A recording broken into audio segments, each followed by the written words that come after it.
আজকে যতটুকু ফিল করলাম এটা হচ্ছে যে আজকে আমার যাত্রী সংখ্যা অনেক বেশি, স্বাভাবিকের তুলনায় অনেক বেশি। কারণ হচ্ছে যে শহরমুখী মানুষগুলা আজকে এবং আগামীকাল বিশেষ করে শহরমুখী হয়ে যাবে। যারা গ্রামে ঈদ উপলক্ষে অবস্থান করছিল তারা ব্যাক করতেছে।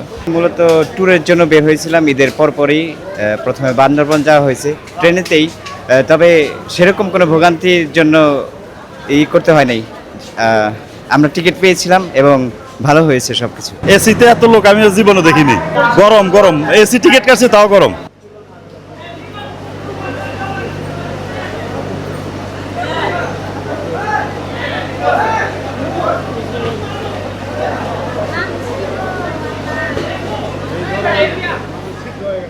তো প্রচুর ভিড়ে আসলাম, ময়মনসিংহ থেকে খুব কষ্ট করে আসলাম। যদিও সিট পেয়েছি, তারপরে খুব কষ্ট হয়েছে আসতে আর কি।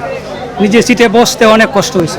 অনেক ভালো ছিল এই যাত্রা, কোনো অরাজকতা সৃষ্টি হয় নাই। ঠিক আছে, খুব শান্তিপূর্ণভাবে যাইতে পারছি, শান্তিপূর্ণ।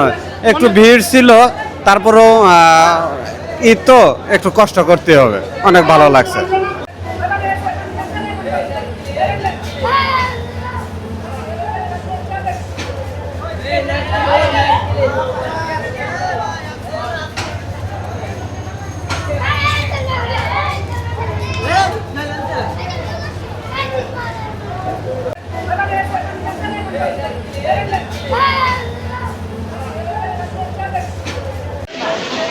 আবার লোক মারে যাচ্ছে।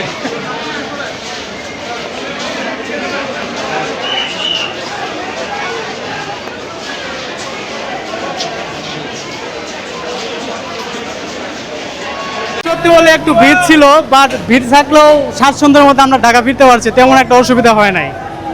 যেহেতু যাত্রীর চাপ, সেক্ষেত্রে একটু হালকা পাতলা ভিড় হবেই। কষ্টকে মানিয়ে নিয়ে আমরা আবার ঢাকা ফিরে আসছি, আলহামদুলিল্লাহ কোনো সমস্যা হয় নাই। যাওয়ার সময় ভালো ছিল এবং আসার সময় ভালো ছিল। মোটামুটি রাইট টাইমে পৌঁছাইতে পারছি এবং রাইট টাইমে যেতে পারছি আর কি। হ্যাঁ, ভিড় ছিল, কিন্তু আসলে টাইম মতো আপনার যদি ট্রেন পাওয়া যায় তাহলে এটা ভালো লাগে। হ্যাঁ, ভিড় থাকবে এটা বলে লাভ নেই। বাংলাদেশ 16 কোটি মানুষ, 18 কোটি মানুষ, সেই 18 কোটি মানুষের মধ্যে আপনি এক্সপেক্ট করতে পারেন না যে ভিড় ছাড়া যাবেন, ঠিক আছে। কিন্তু টাইম মতো গাড়িটা পেলে এবং আপনার সিকিউরভাবে যেতে পারলে এটা আমি মনে করি পারফেক্ট।